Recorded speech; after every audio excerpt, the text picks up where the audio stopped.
রাজধানীর কড়াইল বস্তিতে ভয়াবহ অগ্নিকাণ্ডে মুহূর্তেই পুড়েছে হাজারো ঘর, কিন্তু আগুনের লেলিহান শিখা এখানকার মসজিদটির ক্ষতি করতে পারেনি।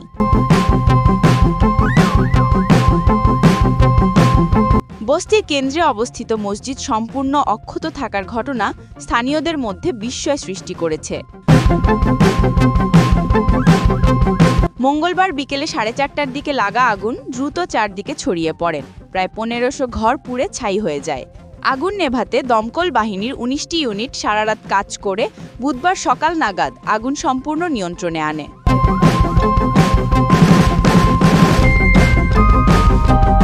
ধ্বংসস্তূপের মাঝে দাঁড়িয়ে থাকা মসজিদটি যেন এক ভিন্ন দৃশ্য। আশেপাশে টিনের ঘর, বৈদ্যুতিক তার, কাঠামো সবকিছু পুড়ে কালো হয়ে গেলেও মসজিদের দেয়াল, ছাদ, এমনি ভেতরে থাকা পবিত্র কোরআন শরীফ পর্যন্ত অক্ষত রয়েছে বলে মনে করছেন স্থানীয়রা। আশেপাশে অনেক কিছু ক্ষয়ক্ষতি হয়েছে, কিন্তু আল্লাহর ঘরে যে বিশেষ করে আল্লাহর ঘরে যে আল্লাহ পাকের কোরআন যে 30 পারা কোরআন শরীফ যে আছে, একটা কোরআন শরীফও কোনো জায়গায় কোনো স্পষ্ট হয় না ইনশাআল্লাহ। স্থানীয় বাসিন্দারা বলেন, বাতাসের প্রবাহে আগুন চারদিকে ছুটে যাচ্ছিল, কিন্তু মসজিদের দিকে আগুন যেন ঢুকতেই পারেনি।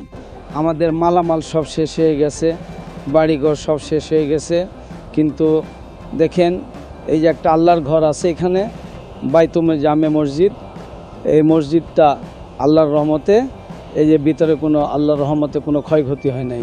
বাতাসের দিক, নির্মাণ সামগ্রীর গঠন ও আগুনের গতিপথের কারণে কোনো কোনো স্থাপনা কখনো কখনো অক্ষত থাকতে পারে।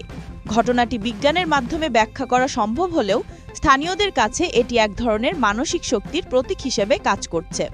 আমাদের মসজিদের মাঠে কোনো সমস্যা নেই। অগ্নিকাণ্ডে ঘর হারানো বহু পরিবার এখন খোলা আকাশের নিচে।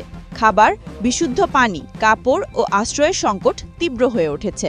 ধ্বংসস্তূপের বুকে অক্ষত দাঁড়িয়ে থাকা মসজিদটি এখন কড়াইল বস্তিবাসীর কাছে এক ধরনের সান্ত্বনা, অন্ধকারের মাঝে আশার প্রতীক।